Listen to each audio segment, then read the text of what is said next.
Hi, j'espère que vous allez bien. On se retrouve dans une nouvelle vidéo parce qu'aujourd'hui j'avais envie de vous parler de mon top des séries surnaturelles qui ont commencé et ou qui se sont terminées avant 2020. Donc la dernière dont je vais vous parler sera en 2020 et la première sera en 2005. Personnellement, ce sont des séries que j'ai adoré regarder quand j'étais jeune et qui concrètement ont quasiment bercé mon enfance, qu'on se le dise. C'est des séries fantasy que moi personnellement j'ai adoré.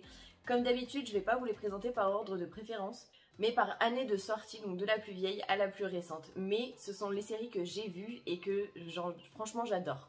Si cette vidéo vous intéresse, je vous laisse avec la suite.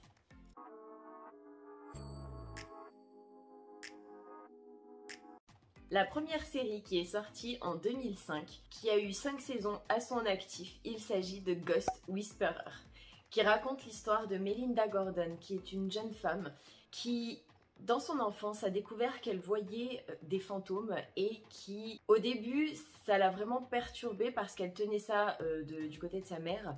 Mais c'est quand même quelque chose d'assez handicapant quand on est enfant de voir des fantômes et tout le long de sa vie, elle a toujours vu des fantômes. Ça raconte l'histoire de comment elle fait passer en fait les fantômes qu'elle croise vers la lumière. Donc elle les aide à comprendre pourquoi ils sont toujours là et elle essaie de faire un maximum pour qu'ils traversent. Mais au fur et à mesure des épisodes, on va se rendre compte qu'il n'y a pas que la lumière vers laquelle les fantômes peuvent aller, il y a un autre côté obscur. Et franchement, c'est une série que j'ai adoré regarder quand j'étais jeune. Ça a duré de 2005 à 2010, je suppose. En général, c'est une saison par année. Après, je me souviens plus précisément. Mais franchement, c'était juste trop bien. La deuxième série qui a aussi commencé en 2005, mais qui a eu 15 saisons à son actif et qui s'est terminée il n'y a pas très longtemps, il s'agit de Supernatural. Il s'agit tout simplement de l'histoire de deux frères, les Winchester, qui sont malheureusement du coup élevés uniquement par leur père parce que leur mère est morte dans un tragique accident bizarre, qui vont suite à ça découvrir que leur père est en fait chasseur de monstres, de créatures, on peut appeler ça comme ça. Ils vont faire la rencontre d'un ange, ils vont faire la rencontre de plusieurs anges, de démons, vraiment de Lilith aussi. Enfin, il va vraiment y avoir plein de créatures surnaturelles qu'on peut voir un petit peu de partout dans toutes les mythologies. Je dirais les 5 premières saisons, c'est quand même quelque chose qui date de 2005. Donc il faut pas s'attendre à un truc de fou non plus. Mais je dirais que les 5-10 dernières saisons, elles valent vraiment le coup de regarder les 5 premières saisons. Personnellement, j'ai adoré. En plus, les deux persos principaux, faut pas se mentir, ils sont plutôt mignons. Dans leur genre, ils sont pas moches. Donc franchement, je vous la conseille vraiment. La troisième série qui est sortie en 2008 et qui a eu 4 saisons à son actif, il s'agit de la série Sanctuary. Ça raconte l'histoire d'une jeune femme qui a créé un endroit où en fait elle entrepose des artefacts magiques qu'elle chasse, entre guillemets, qu'elle récolte, ou ouais, si qu'elle récolte plutôt qu'elle cherche un petit peu de partout dans le monde. Et ça va raconter l'histoire de plusieurs personnes qui ne sont pas forcément très ordinaires, dans le sens où ils ont quelques petites habilités un petit peu spécifiques pour chacun. Et comment ils ont chassé les artefacts magiques, ce qui va se passer quand ils vont les chasser, quand ils vont surtout les trouver. Parce que chasser des artefacts magiques, enfin les chercher c'est une chose, mais pouvoir les ramener au sanctuaire c'est quelque chose d'autre. La quatrième série qui est sortie en 2009, qui a eu 8 saisons à son actif et 2 spin-offs. Si je ne dis pas de bêtises, on dit des spin-offs. Enfin, en gros, 2 autres séries qui sont nées de cette série. Il s'agit de Vampire Diaries. Franchement, cette histoire, cette série, je l'adore. Ça, franchement, c'était juste un pur bonheur. Alors, ça raconte l'histoire de Elena Gilbert, qui est une jeune femme qui a un meilleur ami, un petit copain, enfin, c'est une histoire de lycée plus ou moins lambda, qui un jour va faire la rencontre de Stéphane Salvatore, qui va arriver au lycée et elle va se rendre compte au fur et à mesure qu'il n'est pas forcément humain, sachant qu'il est allé dans le lycée d'Elena car il a cru tout simplement que c'était une autre personne. Il a cru que c'était Catherine Pierce Et au final, ça ne l'était pas. Il a voulu apprendre à la connaître en lui livrant ses secrets. Et j'ai adoré cette série. Ça raconte tellement de choses. Ça raconte l'histoire de ce qu'ils appellent les originals. Donc c'est-à-dire les vampires originels. Donc les tout premiers vampires. De comment ils ont été créés. De la famille en fait des originels.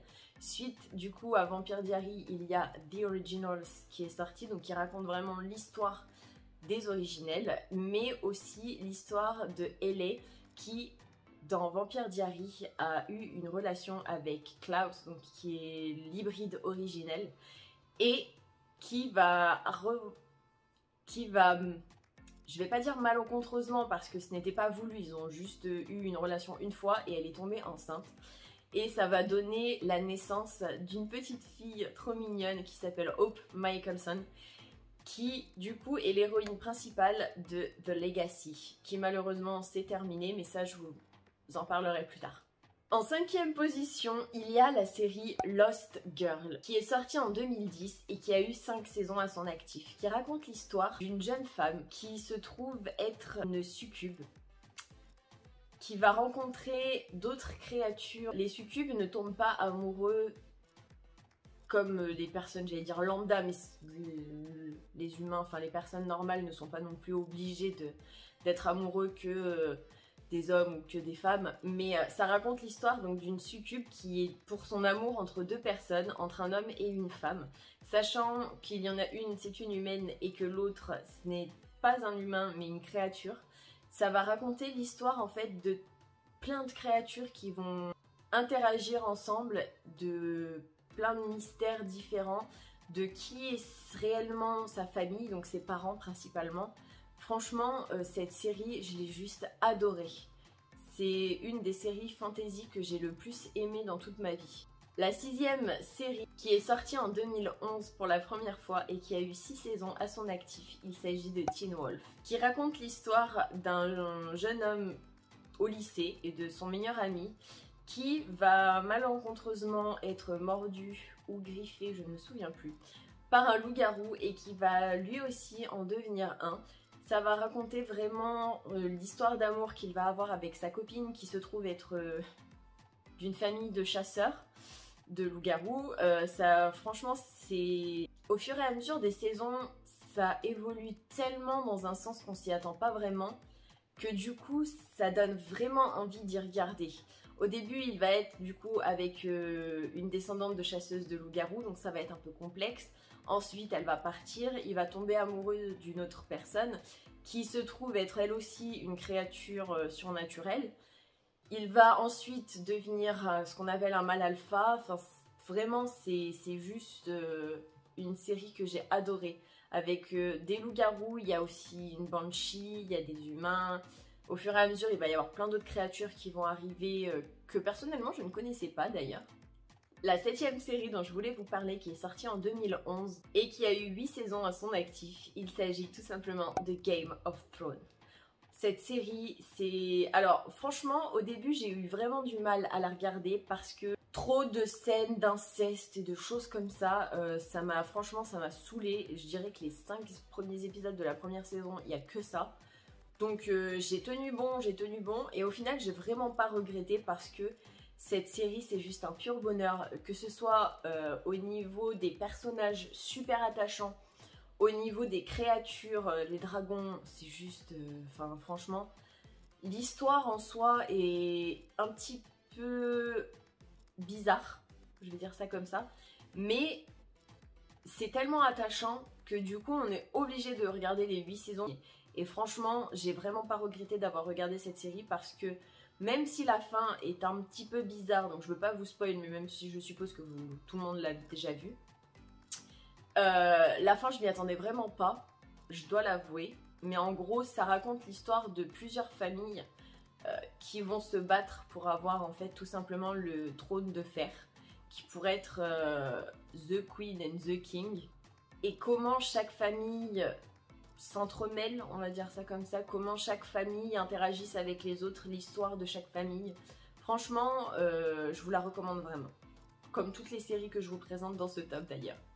En 8e position, toujours en 2011, qui a eu 6 saisons à son actif, il s'agit de la série Grimm, qui raconte l'histoire d'un jeune homme qui a une copine et qui va faire la rencontre d'une autre femme un petit peu bizarre, je dirais même méchante, surnaturelle, pas très très normale.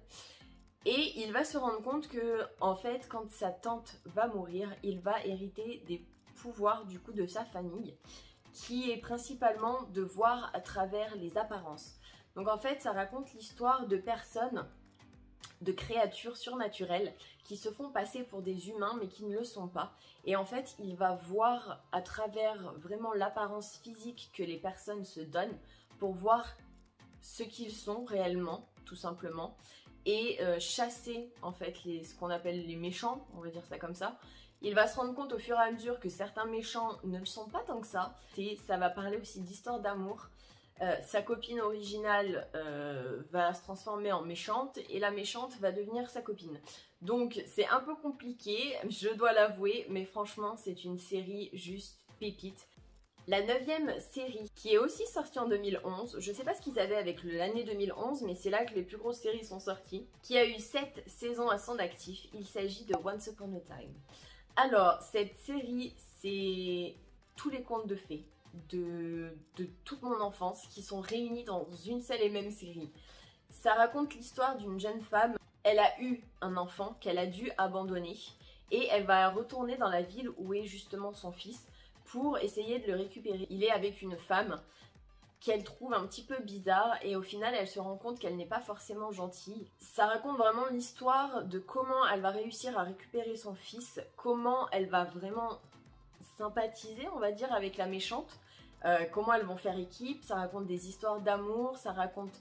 En fait c'est l'histoire, il y a Blanche-Neige, il y a tous les contes de fées qui sont réunis dans la même ville, qui se connaissent mais qui ne se souviennent pas en fait, tout simplement, de qui ils sont réellement. Ils pensent être juste des simples humains normaux dans une ville normale, alors qu'en fait ce sont tous des contes de fées qui ont été transportés dans une ville factice qui a une espèce de dôme qui les protège pour ne pas qu'ils puissent sortir, qui vont tout faire pour pour se souvenir de qui ils sont réellement.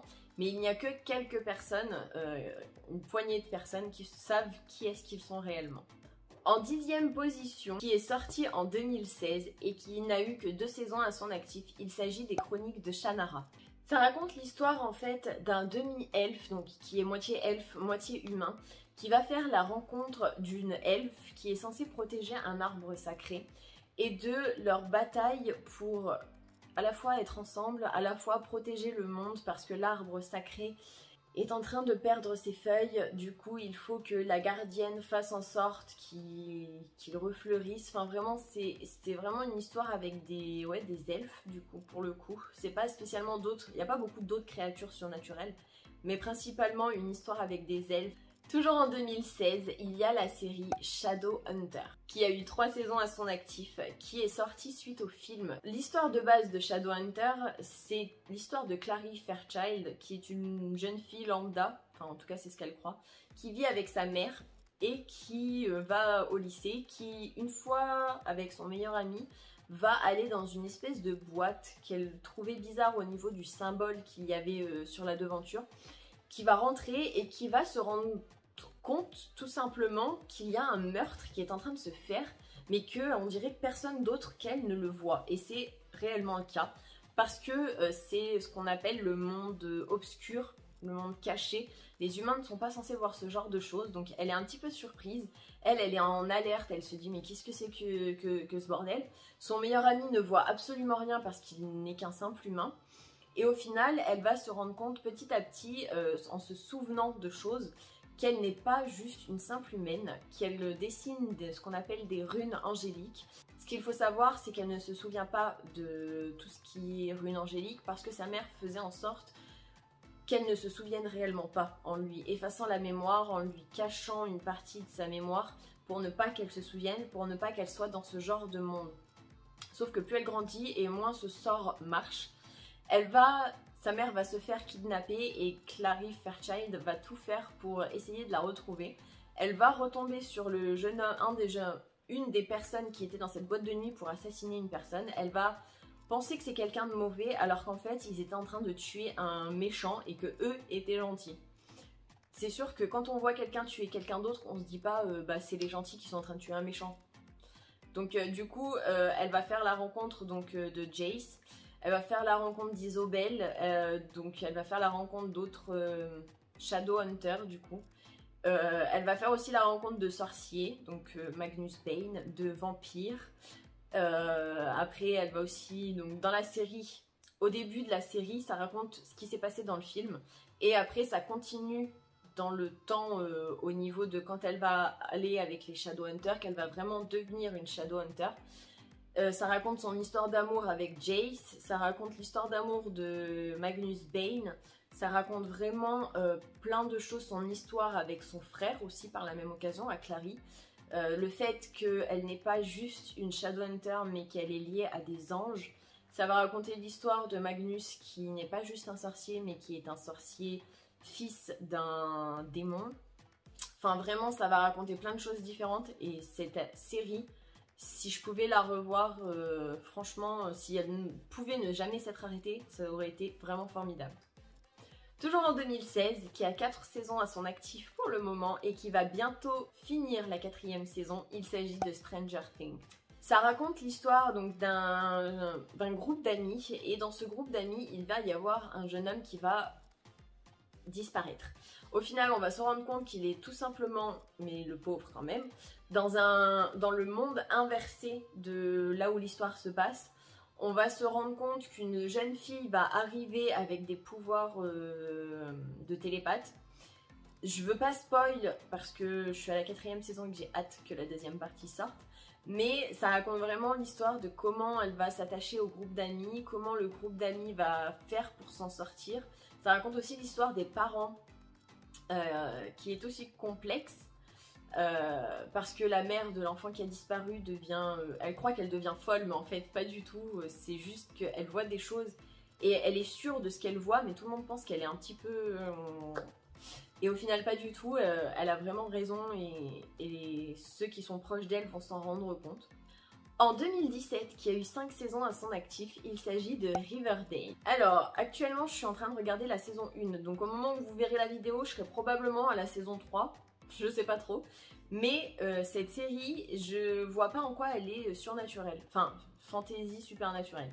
Parce que pour le moment, en tout cas, ça raconte l'histoire de deux jumeaux, un garçon et une fille, qui vont simuler la mort du garçon pour qu'il puisse s'échapper avec sa copine qui est enceinte.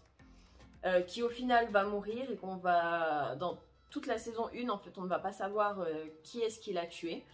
Et à la fin, on comprend qui est-ce qui l'a tué et que du coup, c'est un petit peu le bordel là-bas dedans, concrètement.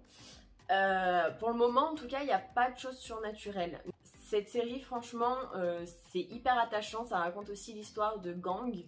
Il y a beaucoup de meurtres, enfin plein de choses. Des histoires d'amour aussi qui sont pas mal. En 2019, qui a 2 saisons à son actif, il s'agit de His Dark Materia.